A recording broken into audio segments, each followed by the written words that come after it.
السلام علیکم ورحمۃ اللہ وبرکاتہ۔ آج ہم کرناٹک کے کلبرگی میں موجود ہیں، اور یہ قلعہ اس وقت کی بہمنی سلطنت کا ایک اہم قلعہ تھا۔ یہ جو فصیل آپ دیکھ رہے ہیں، یہ فصیل اس قلعے کی آخری دیوار ہوتی تھی، اور اس دیوار کے آگے ایک خندق کھودی جاتی۔ اس خندق کا کام ہوتا تھا دشمنوں کو روکنا۔ اس میں پانی بھرا جاتا اور مگرمچھ اس میں ڈال دیے جاتے تھے، جو دشمن کو ایک طرح سے قلعے میں داخل ہونے سے روکتے تھے۔ جہاں سے ہم گزر رہے ہیں قلعے کا مین گیٹ ہے۔ پرانے زمانے کے ان قلعوں کو دیکھ کر کچھ لوگ یہ سوچتے ہیں کہ جتنا یہ قلعہ ہے اس دور میں اتنا ہی شہر رہا ہوگا، لیکن بات ایسی نہیں تھی۔ اس سے باہر بھی شہر پھیلا ہوا ہوتا، اور بہت بڑے رقبے پر پھیلا ہوا ہوتا تھا۔ یہ جو قلعے بنائے جاتے تھے، یہ اس لیے بنائے جاتے تھے کہ اگر کوئی دشمن حملہ کرے تو لوگ ان قلعوں میں جمع ہو کر اس میں محصور رہیں۔ یہ جو عمارت ہے آپ جو سامنے دیکھ رہے ہیں، یہ ایسے وقتوں کے لیے راشن کے ذخیرے کے لیے استعمال کی جاتی تھی۔ پورے قلعے میں موجود تمام سڑکیں آج بھی پکی اور اپنی اصل حالت میں باقی ہیں۔ انہیں دیکھ کر ہم اندازہ لگا سکتے ہیں کہ اس وقت کا آرکیٹیکچر اور اس وقت کی کوالٹی کتنی معیاری اور کتنی بہترین رہی ہوگی۔ جس وقت ہم لوگ یہاں پہنچے، ظہر کے بعد لنچ بریک چل رہا تھا، جس کی وجہ سے مسجد کے گیٹ پر تالا لگا ہوا تھا۔ کلبرگی سے آگے جنوب کی طرف گرمی بہت زیادہ ہوتی ہے، اسی وجہ سے ٹھنڈے پانی کے انتظام کے لیے اس طرح کے مٹکے بنائے گئے تھے۔ آپ سوچیں، 6 صدیاں گزر جانے کے بعد، 670 سال کے بعد بھی یہ ٹھنڈے پانی کے مٹکے جوں کے توں باقی ہیں۔ بس افسوس یہ ہے کہ دیکھ ریکھ نہ ہونے کی وجہ سے اس وقت یہ کوڑے دان کا کام کر رہے ہیں۔ اس مسجد کا آفیشیل نام جامع مسجد گلبرگہ قلعہ ہاشم ہے۔ یہ کرناٹک میں واقع ہے۔ اسے 1367 عیسوی یعنی 769 ہجری میں محمد شاہ اول بہمنی نے تعمیر کروایا تھا۔ اس کے معمار رفیع بن شمس بن منصور ایک فارسی معمار تھے۔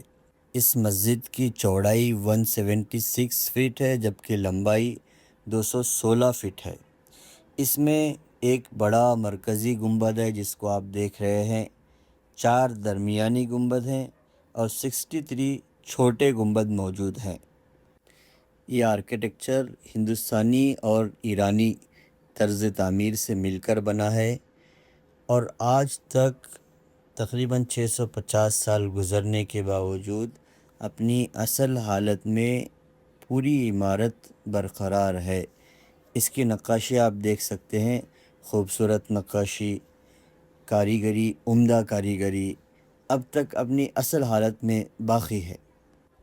عقل یہ دیکھ کر حیران رہ جاتی ہے کہ 7 صدیاں پہلے، جب اتنی ترقی بھی نہیں تھی، بلکہ اگر کہا جائے کہ ترقی تو اس وقت کی تھی تو غلط نہیں ہوگا، آپ دیکھیں گے ہر محراب ملی میٹر کا بھی فرق نہیں ہے۔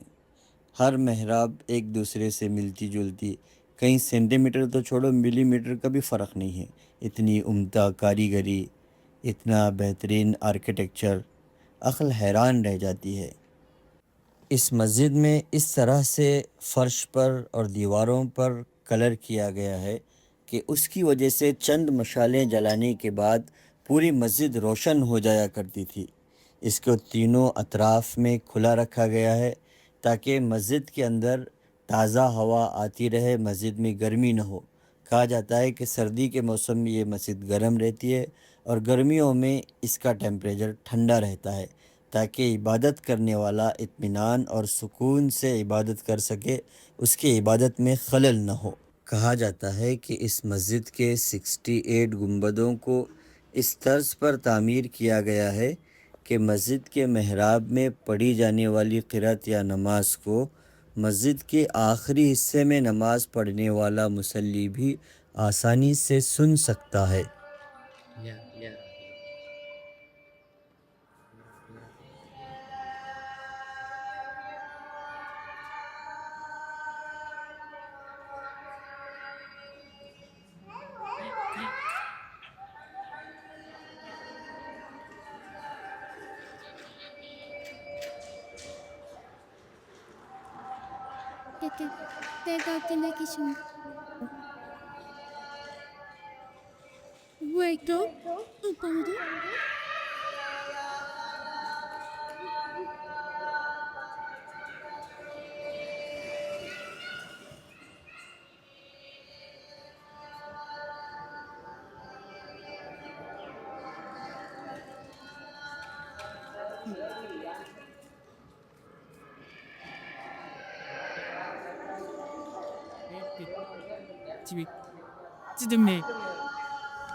ماشاء اللہ، ماشاء اللہ، سبحان اللہ۔ سبحان اللہ۔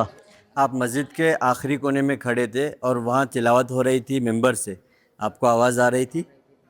سامنے سب میں آواز آتی، لاسٹ میں بھی اسی طرح سے آواز ماشاء اللہ، سبحان اللہ۔ ہر ایک کمان کے بعد میں ہر کمان میں سیم آواز آتی۔ تو ماشاء اللہ یہ جو آرکیٹیکچر ہے الحمدللہ اس طرز پر بنایا گیا ہے کہ پہلی صف میں ہونے والی قرات بغیر مائک کے، کوئی مائک نہیں تھا، اور ہم لوگ یہاں پر کھڑے تھے اخیر میں، مسجد کے اخیر سرے میں ہم لوگ کھڑے تھے، تلاوت ہو رہی تھی پہلی صف میں، لیکن الحمدللہ بالکل صاف سنائی دے رہا تھا۔